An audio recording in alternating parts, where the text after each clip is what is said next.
শুভ নববর্ষ বন্ধুরা। আজকে আমি গাছের ফুল দিয়ে ঠাকুরের সাথে পুজো দিয়ে শুভ নববর্ষ বললাম।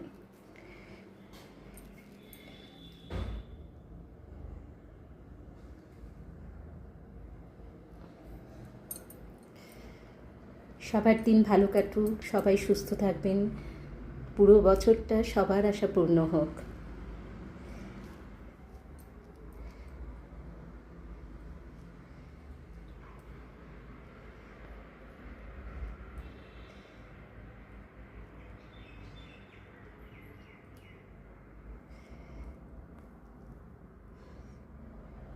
পয়লা বৈশাখ মানে মনে খুব আনন্দ, নতুন নতুন ভাবনা চিন্তা মনে মনে আমরা করে রাখি। এবছর কী কী কাজ করব, কে কে আমাদের সাথে বাজে ব্যবহার করলো, তাদের থেকে কিভাবে সরে আসব, এরকম নানান চিন্তা ভাবনা নিয়েই আমাদের কাছে নতুন বছর এসে হাজির হয়। আবার নতুন করে আমরা ভাবতে শুরু করি। এইভাবেই আমরা এগিয়ে যাই সময়ের সাথে। সবার দিন ভালো কাটুক। আমি কবিতা, কলকাতা নিউ টাউন থেকে বললাম। সবাই খুব সুস্থ থাকবেন। শুভ নববর্ষ সবার জন্য।